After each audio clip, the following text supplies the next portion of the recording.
Inkosikula sephameni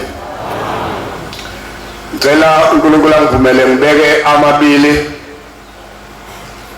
njengokusho kuNkulunkulu manaza letha mahle seNkosi nomkhulu kubukeka khona kuyihlazo ukubonakala kwethu singaka ngoba sikumuntu wangempela ke kwaleli bandla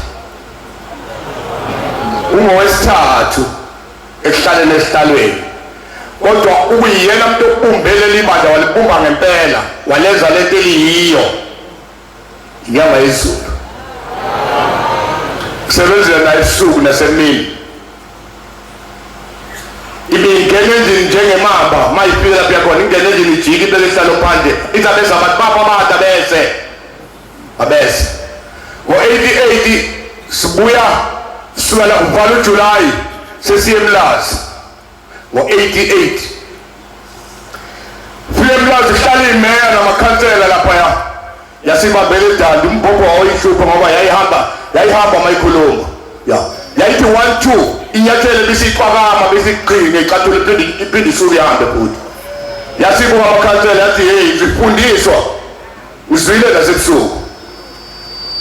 ufundiswa khona lapho kungalungile khona mawusufundiswe kakhulu uze wehluleke na ukubona uNkulunkulu usuku solatiwe umuntu akalahle zile umuntu lahle wala emhlabeni ulubheka ulimi lwakho mali ukunisa phambi kukaNkulunkulu ukusisiya umuntu olule kwamakade ezwe mayeluleko kodwa lo lolule komndeni ngapha kuphume ngapha nomuntu ozasiyena kuphela lo muntu ingozi la isontweni leli bandla leli noma ungenzani noma ngakhambi kovelaphi ngeke lenze pokolo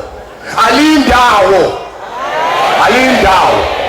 noma ngakhambi abantu abayimiliyoni ngeke balenze lutho leli bandla leli ngeke balenze lutho uyokhuluma umuntu agcine ngokukhuluma ngomlomo kodwa ngeke enze lutho leli bandla ithi Nyangayezulu wayifundiswa nizituphunga nonke ithi awunganthuka usenimithukile yazi ngaphinda futhi ngiyaphinda ngithi kini nizituphunga nonke ninayifundiswa nicabanga ukuthi loya muntu owayisihlanipheka kangaka ubaba wayengandiza zifundiswa nizituphunga mina ngihlakaniphile futhi ithi yayifundile mina ukuthi singisaphela lemkhele siyithwele emakhanda eNyangayezulu inwele iprofethi Nyangayezulu ngo-78 evula amasango yehleethempelini yashona ezansi yasonta kanye kuleyo thempeli kade kumele bekhona lapha evula amasango yathi le ndawo le yayingekho ingcwele ifike izolo ingcwele ifike ngo-94 napho abantu sebethi ubethi ubaba wayiqhamuka khuza ingcwele cha ingcwele ifike ngo-94 ubaba esehlezi estage esethi bayiqhamuka lesikhuza ingcwele sibabaza ukumbona uthi le ndawo ingikhumbuza indawo athi uShembe mayibekiswe asihluleke nawe ukuqhubeka abantu bakhuza ingcwele baze bawushona ezansi yazi kanti uyishingcwele ezoqaleka umnazaletha lesigqokayo ibigqokwa ngesabatha kuphela funa sikutshele wena ofikayo mnazaletha igqokwa ngesabatha kuphela nje besithenga amasudu sithenge ingubo ezinhle sithengele umkethu sithengele umama bese sithengisa ipho nje noma singenamsebenzi ukuthi ngifuna ukuya kubaba angibone ngigqoke kahle umnazaletha ufike ngoJanuwari 1983 sibuye eNhlangakazi yayilapha eMnyangestezi yathi hey la kuyathandazwa la akukho umuntu ezophinda eze phambi kwami ngokufaka umnazaletha ngisho emalolini bekuhanjwa ungafaki umnazaletha umahamba yambe yakhona kodwa kusukela ngo-1983 wafaka umnazaletha one way umfana kathongo wenqaba ukuwufaka umnazaletha seMozambique ufakwe ngabantu owenqaba ukuwufaka ivela ishayela yapho esangweni yadilizo walaliswa phansi washawa sehluleka noma sesithi nasi isihlabelo siphatha kusili Nazaretha le bamshaya sangweni eMozambique ngoba wayephule izwi leNyangayezulu Nyangayezulu ikhandeli bantu esuku nasemini igula iphila yalikhanda leli bandla yalikhanda leli bandla sinjena nje singabe Nyangayezulu singabe Nyangayezulu ifika njengoba ikhuluma ingane ifika eSwazini funa ukungena izitsha wamuzwa wakade bayisehamba ithi waphuma esangweni ohamba nabazikulungwane wathi iphoyisa sivula singene lathi iphoyisa ngifuna ipassport wathi buwe ipassport bakhipha izinja bathi azizohlola izitsha mpholo evumelwano into eyingozi yabona uShembe lesimlandela uNkulunkulu emhlabeni nasezulwini uShembe kuphela ongafi ngoba ungabantu kuyapho kodwa uShembe akafi ngale zami nisebancane nize ningaduki nakusasa uShembe akangcwatshwa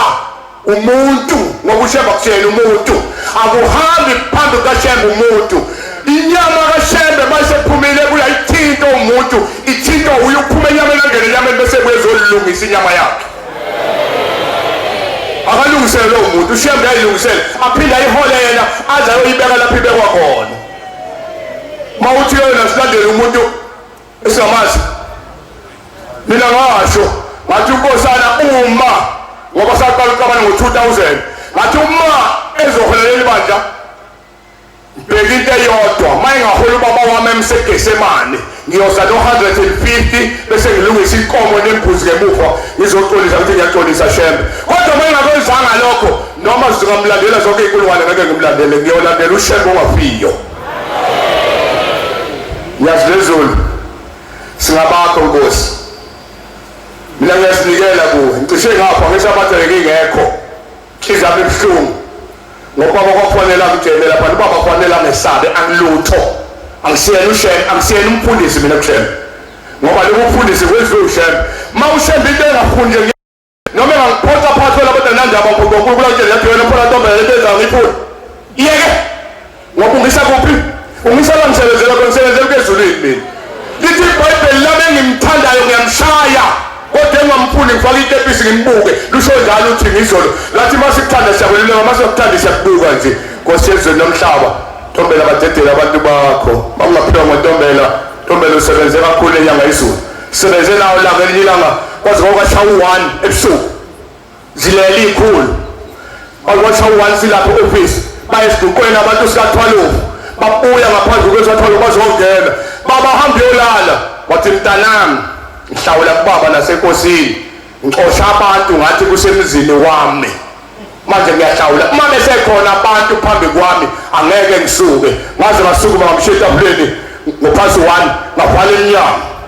ngalwa ngathukana nami ngathuka lezi duphunga ezibethu ngithi nami phophoweni nisa kuShembe lokebheka amehla izolo bathi basebephelile abantu eselele phezu kwetafula bathi basebephelile abantu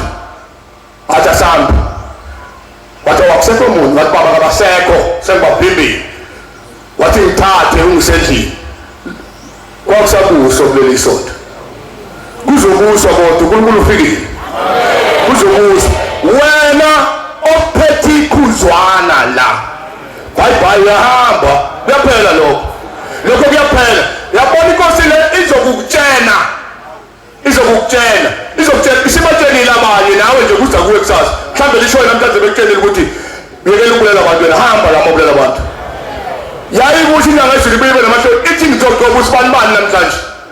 sibanibani ngizomgcoba ngoba kuthiwa ngimgcoba kodwa usebaqedile abantu uyabona wesibanibani ngiyagcoba ngicela uyeke ukubulala abantu ngoba sengiyagcoba phela manje yeke ukubulala abantu Nkosi yezulu nomhlaba ngicela into ethelelelayo ngonekho